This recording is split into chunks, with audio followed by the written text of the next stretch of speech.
Dive into some guitars today, and we can play this in with our hands on an actual guitar, or we can use some sort of contact player or some sort of simulator of guitar. And we're going to dive into this one part being played by a VST.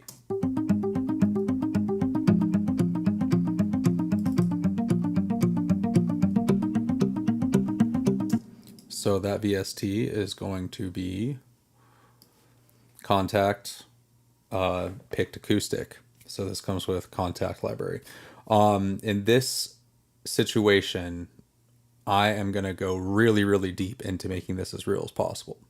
So I found this uphill C preset I like. I did change it to plec muted. And right now you notice that the volume is at 0. Also notice that the playback over here, performance and amount and timing have all been automated. So I'll go ahead and hit play.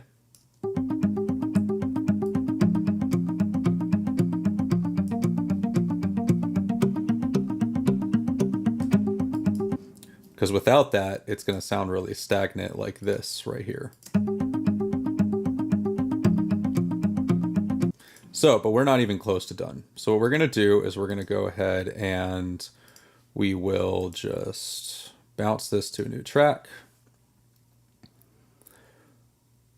We're going to call this one volume 0. And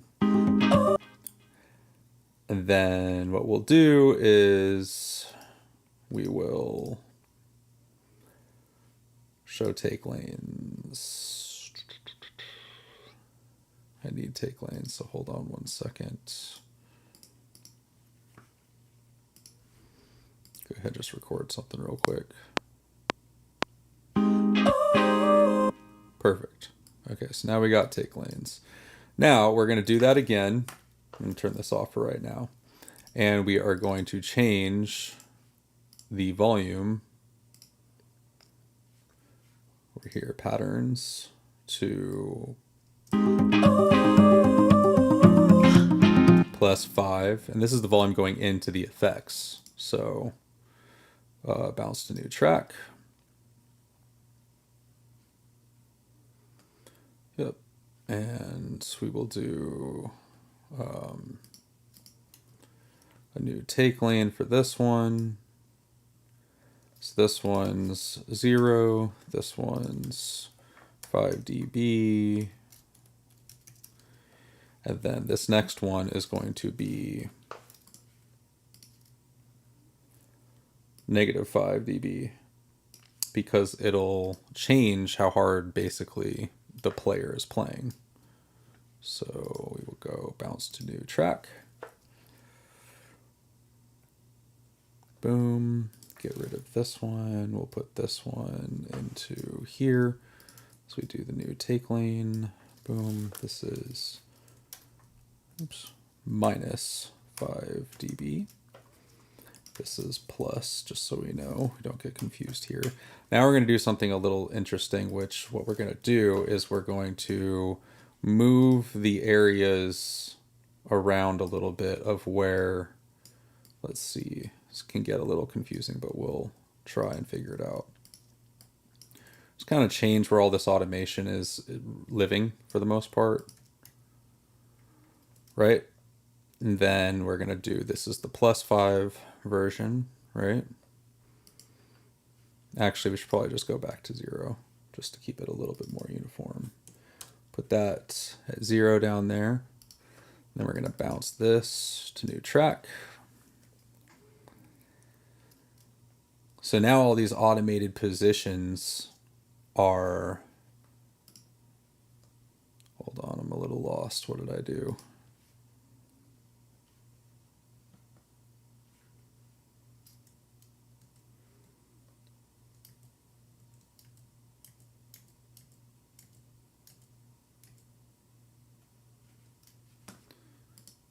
There we go. Okay. Sorry, just got lost there for a second. So we're going to redo change value, redo, activate the clip. And basically we're gonna redo all of that all over again. Here we go. I remember what I did. It was basically just flipping these over. There we go. And then we're going to take this to 0. Sorry about that. There we go. Okay. Now we're going to bounce this to new track. You'll notice how tedious this is. This really comes with a cost, right? Because you really could and should be, I don't know about that, but you really could be using a guitar player. 0 diff automations. Okay, you'll see where all this is going in a second. You gotta stick around. We don't need any of these tracks. I'm gonna try to keep this a little clean here. So now we're gonna go a little bit more exaggerated also on the volume going in. And I'm gonna explain the volume more in a second here. We're gonna go negative like 6 or 7 actually, probably 8 on this one. -8, so boom, bounce to new track.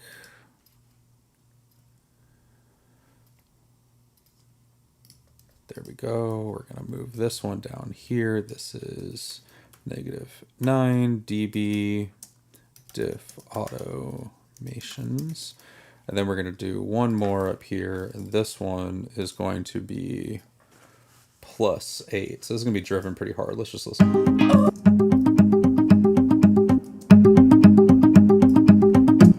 Cool. And then we're going to go ahead and bounce that to new track. Now for this one part, we have a lot to work with in my opinion. So we're going to take that, put it right there, and then drag that down to here. And this will be +10 dB diff automations. Now, this is going to come with some interesting stuff going on, but we're going to play into it. So,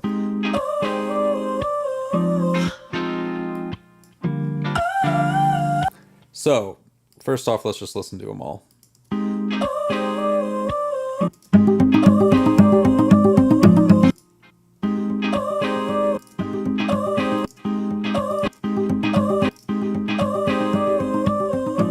So these +5, I'm going to kind of use those in certain accent points that I want. So check it out.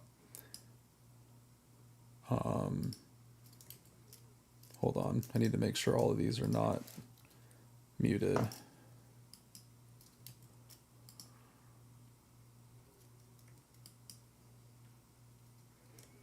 How do I do that?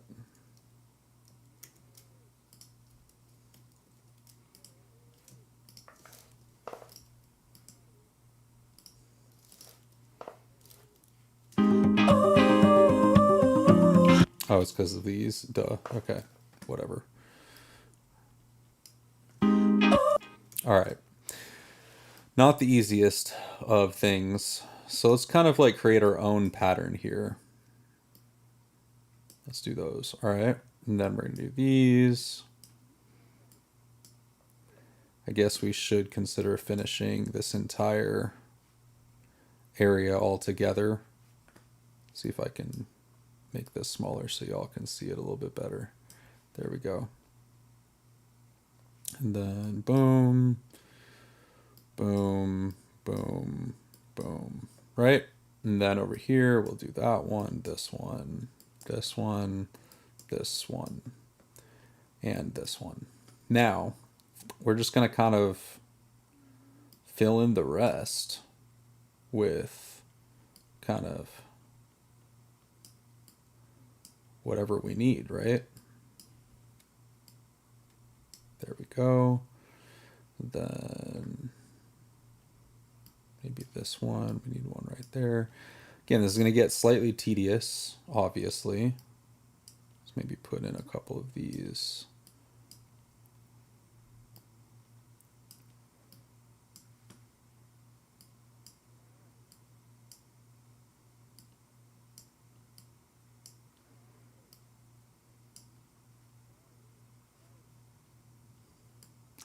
Boom. Maybe we do these longer sections first next time, and then we throw in the accents. That might be a bit smarter of a workflow, but there's a method to this, because if you're going to have a real guitar player, if I'm going to sit here and play this, this is kind of how I'm going to play it in my head. I know my accents are going to be in these areas, and I'm going to fill in the rest with just different energy vibes. So let's listen to this whole thing now.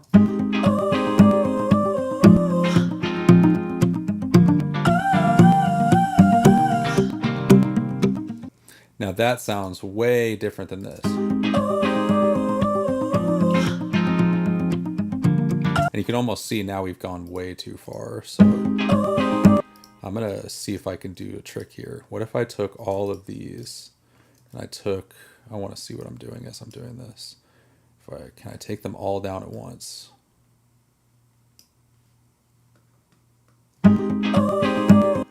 Okay, so I can down there, but then I have to reapply where I did these, which is not crazy. That's like in these sections right here only. It's not a big deal. Now it's going to be a little bit more even, but it's still going to be different style playing, different style amplitude, etc. All right, let's see how that feels.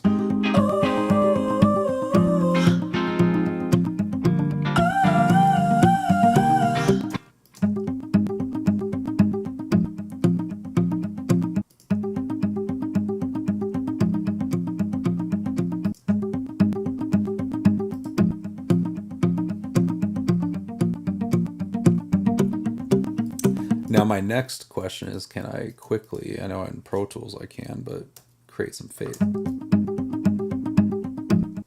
Not bad. All right, so we'll just do some fades along the whole thing.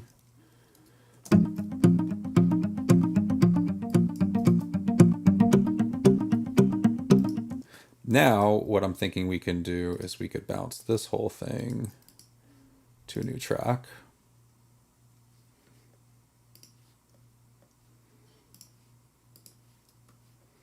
And let's listen. Just also won't stress out the computer so much with all those different clips.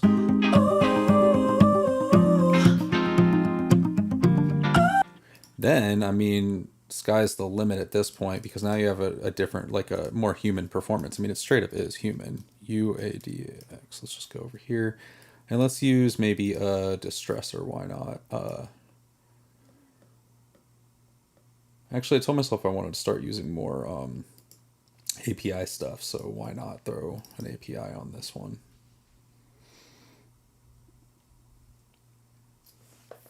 It's going to be a fast enough compressor, so all right.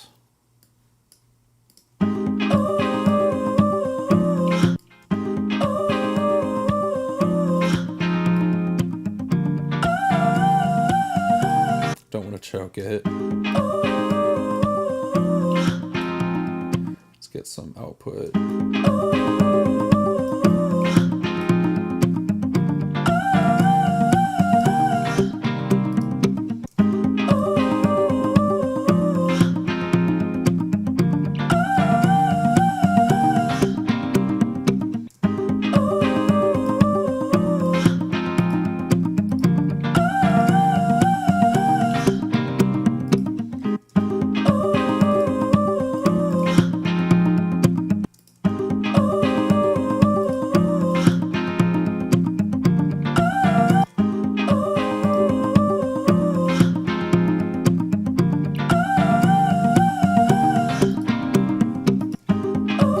Now listen to that compared to this.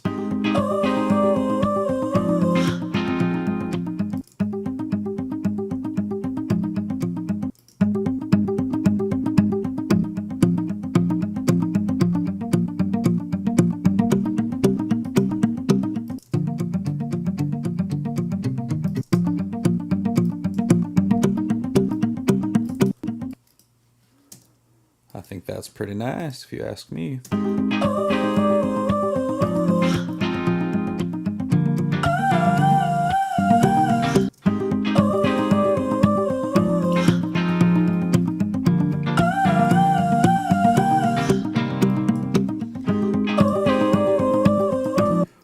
funny enough, I might even go back and blend them both together, use maybe one of these for a different thing. Maybe I'd take the original bounce and I'd turn that up 12.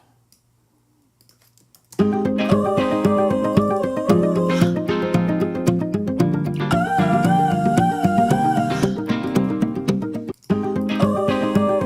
just going to control these peaks a little bit more with this guy right here.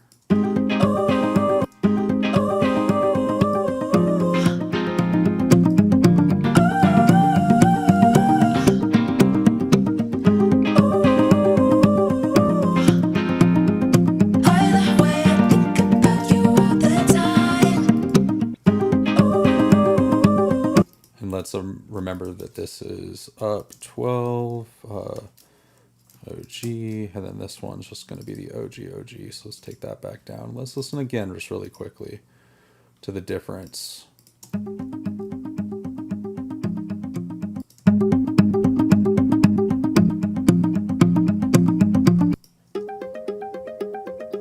Mandolin is kind of played a little straighter because the strings are so much tighter, so that's kind of okay to use the OG in my opinion, because I'm going up 12 trying to be a mandolin. So yeah, I'm gonna take it. Let's keep the mandolin in there, and I can turn this original one up and try to get it that same volume, but it just doesn't feel as good as.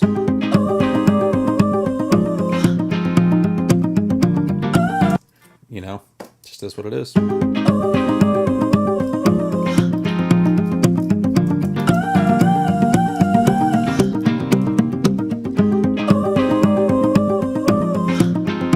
This was the one with all of our comp.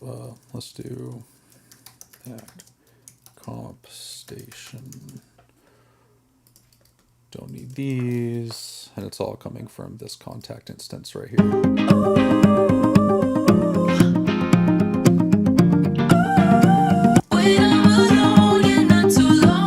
So we're going to take that maybe over here. When I'm alone, you're not too lonely. And when I'm low, you're getting busy. I can try my best to get you off my mind. Either way, I think about you all the time.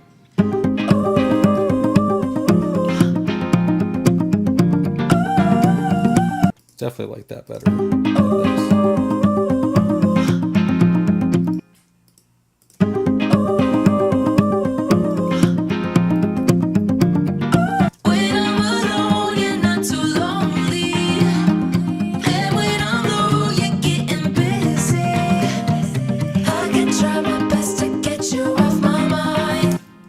Yeah, that takes care of playing around. I mean, it's really, really subtle stuff, but hey, the coolest thing I did out of all of that, I think, is make the mandolin. And make the mandolin more realistic, too, by going through that whole process, making the contact guitar so different in its own weird way that, like, I kind of was like, oh, if I just put the original back up 12 and keep it tightly played, that just will actually act like a mandolin more. Funny enough, I think that using guitar contact type stuff, if you actually use that with its insane quantization and perfect playing, and then just pitch it up an octave and just use more of that as a mandolin, I might go back here and actually just replay the bottom stuff, the regular octave stuff right here on my actual guitar. I could play that on an acoustic and maybe even put a little rubber bridge thing on it and give it that energy. But the mandolin, I don't even have a mandolin here. So being able to throw that and up an octave and use that mandolin sound is probably the more beneficial thing for me today. So anyways, it's just really deep dive stuff. And like, yeah, you can go get somebody to play all this stuff, blah, blah, blah. But like, I mean, for every single part of imagine like back in the day, Brian Wilson had like 3 bass players come through. He had like 30-piece bands and even orchestras, all to try out where you're going with a song. And then to find out you got to retrack it now that you know where you're going. No way. That's insane. So these days we use these tools. A part of me feels that this is really no different than AI, honestly. Except I have more parameters to play with here for sure. And then that comes with the cost of also now I have more time that I can spend futzing with it and still not get what I really want. So that's kind of funny to me when everyone's like, "Oh, AI, like to do a guitar part, like you've already written." Like, I think it's fine, honestly. Like if I wrote that progression and had AI play around with it and stuff right now, it's still my progression. It's still my copyright, whatever that's in there of copyright to begin with anyways. I guess just copyright P, considering you can't do copyright on chords anyways and arpeggiatos. But like, yeah, there's no problem with me actually throwing this into AI now and using what they give me and layering it in or whatever, in my opinion. But just to keep it, oh my God, FAI, we don't want to be around it. Like, here's your other AI option of how people have been doing it for decades now. Still not hiring a guitar player, or in my case, just getting up and doing the guitar part, which I still will probably layer in. This just gives you more options. I mean, Dan Nigro took the violins from a VST and left it in on that really big song Good Luck Babe, even though he had hired his friend or brought his friend over to play real fiddle, real violin all over the track like crazy. He still ended up using the one that he put in there predominantly from the VST because it was the vibe of the track that Chappell wrote and sang to. So yeah, long-winded way to show you how absolutely deep you could go, how much easier you can take it, and you can also just